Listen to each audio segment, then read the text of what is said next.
Voilà. Bonjour. Bonjour à vous, Batonga, de cette fondation tenue par une de nos amies que nous admirons beaucoup, Angélique. Et aujourd'hui, vous venez nous voir pour qu'on vous parle de la Journée internationale de la femme, le 8 mars qui arrive, demain, 2024, et sur le thème Investir en faveur des femmes, comment accélérer le rythme. Mais en fait, comment accélérer le rythme des investissements que l'on fait chez les femmes pour lutter contre la pauvreté, pour permettre aux femmes d'être en autonomie et d'atteindre un certain pouvoir économique donc dans leurs différents pays, dans les différentes communautés. Et cela nous importe beaucoup, nous, en francophonie. En tant que femme sénégalaise, je suis fière de partager mon témoignage pour mettre en lumière les luttes et les acquis pour les droits des femmes au Sénégal. Au fil des années, les femmes de mon pays ont mené des combats acharnés pour faire avancer l'égalité des genres et garantir le respect de leurs droits fondamentaux. L'histoire de tous les continents est jalonnée de grandes, mais aussi d'humbles figures féminines qui se sont héroïquement battues pour faire reculer l'injustice et la tyrannie. Associées avec les hommes pour obtenir l'indépendance de leur pays, les femmes vont, à partir de 1960, s'attacher à la lourde tâche de sensibilisation, de promotion, d'encadrement des populations féminines. Elles se sont décidées à participer par tous les moyens au progrès social et à œuvrer pour l'indépendance réelle de leur peuple. Je crois qu'il est important de dire que ces types d'actions ont donné naissance à des organisations non gouvernementales que nous connaissons aujourd'hui et dont les femmes qui les ont créées et qui les composent ont mené et mènent encore une lutte de haute portée politique dans la mouvance de l'acquisition de la liberté, de l'indépendance de la femme, de la production de biens individuels et collectifs et à mettre à la disposition de tout le monde pour l'élévation du niveau de vie des populations. Les femmes ont été les porte-étendards du féminisme africain en général, parce qu'elles ont servi de modèle à toutes les générations qui ont suivi, y compris la mienne. Ces dames étaient les premières à être convaincues que le champ de combat était encore si vaste, les problèmes encore si nombreux, et qu'il y avait tellement de façons de servir et de se rendre utile.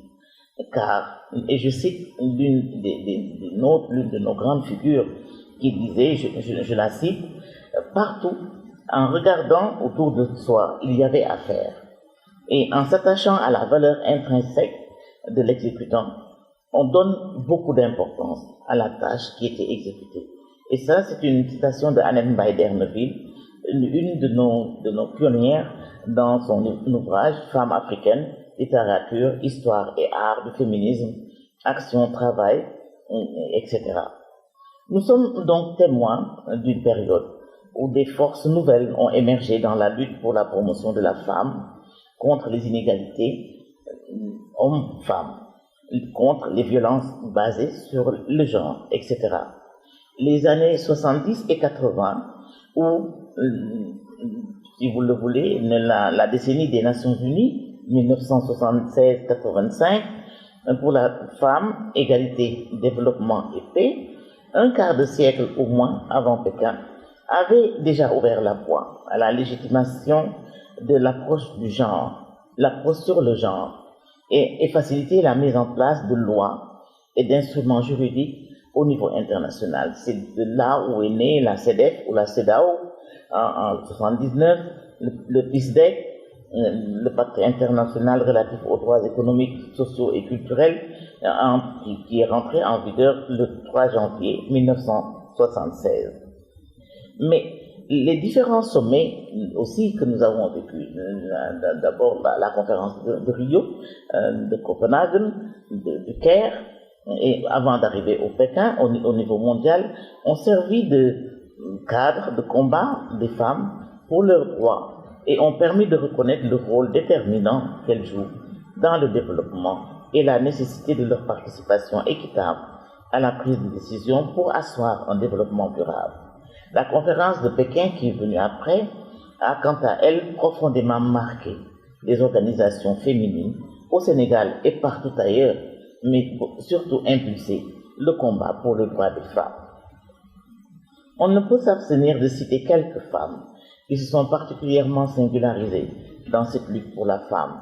Il s'agit, je l'ai déjà cité celle-là, d'Annette Baye-Derneville du Sénégal, de Jeanne-Martin Cissé de la Guinée, qui fut la première à présider le Conseil de sécurité des Nations Unies, de Madame Jacqueline Kizerbo du Burkina Faso, de Madame Marie-Louise Gueye ici au Sénégal, de Madame Caroline Faye Diop, de Madame Fatoumata Ka, de Madame Tchoumbe Sam du PAI, de Adja Aram Diène du Parti socialiste sénégalais, de Madame Rose Basse qui était une grande syndicaliste, de Madame Olimata Dia, une institutrice émérite, et de Marianne Soaï, Madame Marianne Soaï qui m'a même formé. C'est elle qui m'a eu dans mes classes élémentaires. Je me souviens encore des luttes courageuses des militantes féministes sénégalaises qui ont œuvré pour l'adoption des lois visant à protéger les femmes contre la violence, la discrimination et les inégalités.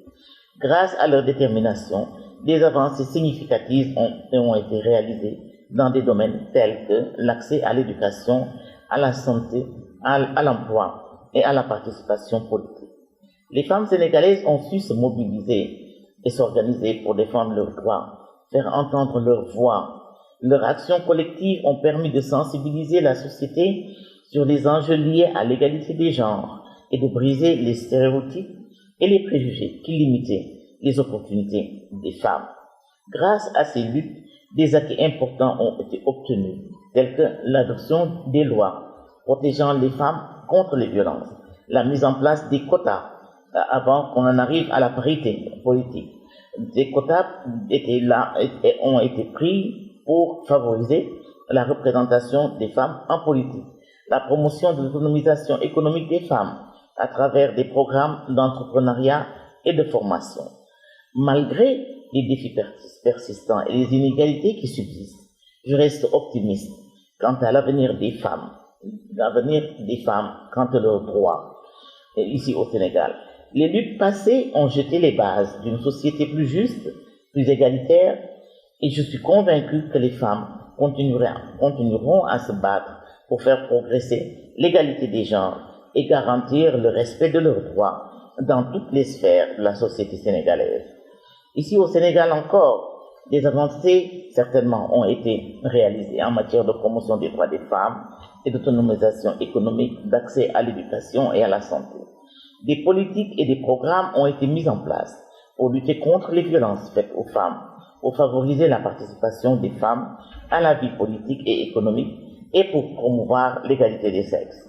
Cependant, des défis subsistent, et notamment en ce qui concerne l'accès des femmes aux postes de responsabilité, la persistance de certaines pratiques culturelles néfastes pour les femmes et les inégalités socio-économiques entre les sexes.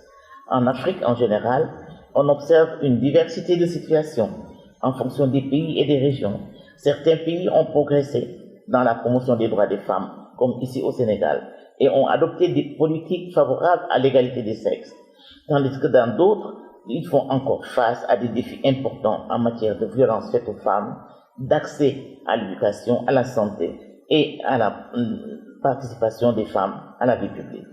Il est essentiel de poursuivre tous ces efforts parce que il faut améliorer la condition des femmes dans nos différents pays. Cela se passe par la mise en œuvre de politiques qui soient inclusives.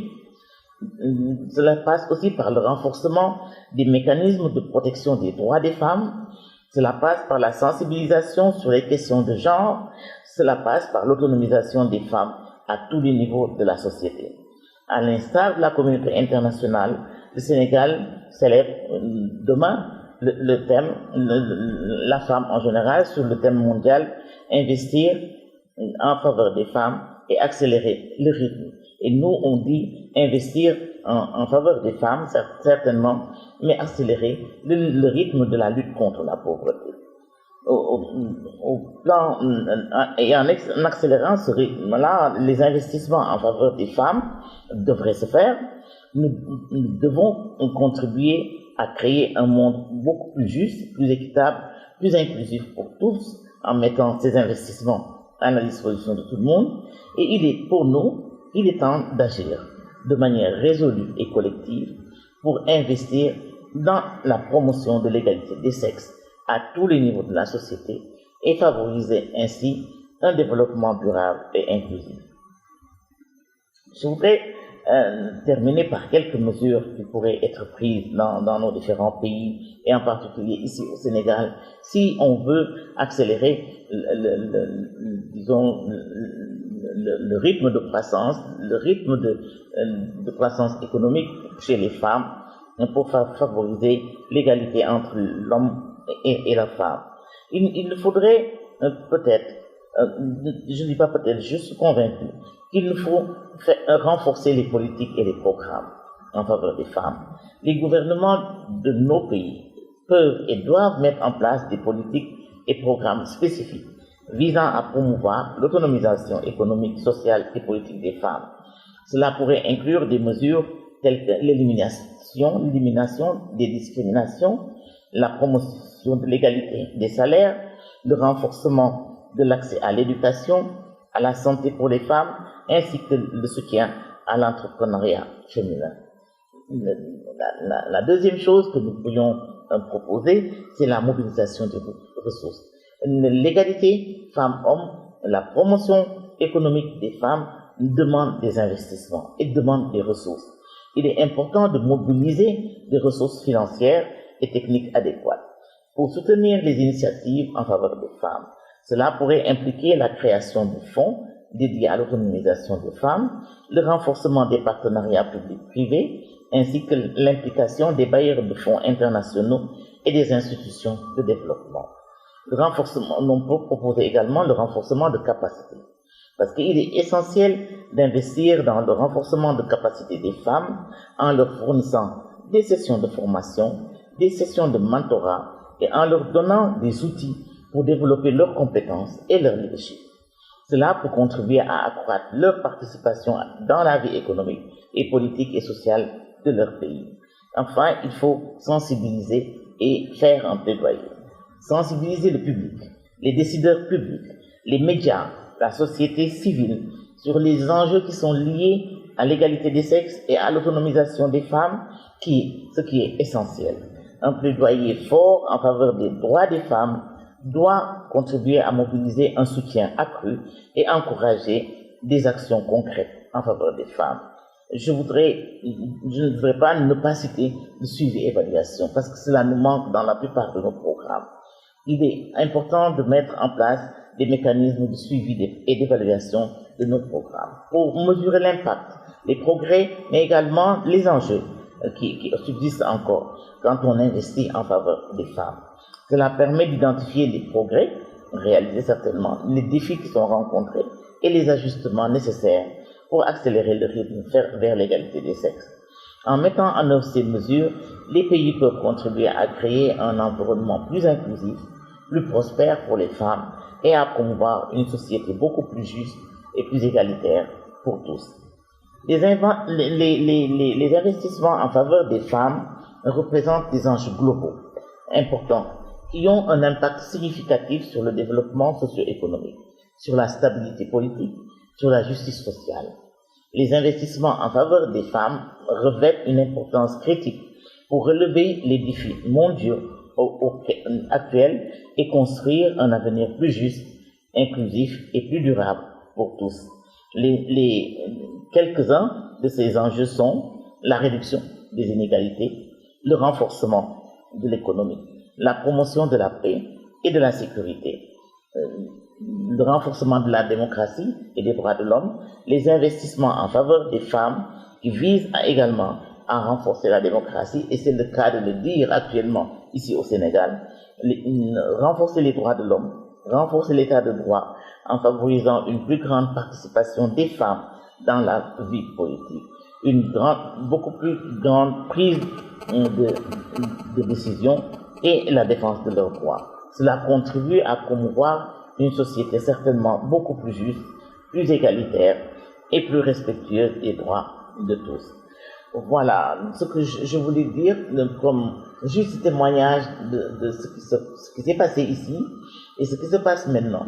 Et surtout, le valeur humaine que l'on met en place pour utiliser des indicateurs qui peuvent nous permettre de mesurer si nous avançons, si nous reculons, si nous sommes juste à un point sans avancer possible, parce que les interférences, les difficultés que les femmes rencontrent dans la jouissance de leurs droits est quelque chose de réel. Même si des progrès ont été faits ici au Sénégal, je vous dis, il y a encore énormément de travail à faire et nous espérons que les jeunes vont le faire. C'est pour cela que créer des dialogues intergénérationnels entre les personnes âgées et les jeunes femmes qui sont aux commandes des affaires maintenant est absolument critique. Parce qu'il y va de notre culture, il y va de la préservation de notre leadership et il y va également du développement de nos différentes communautés. Voilà, je vous remercie.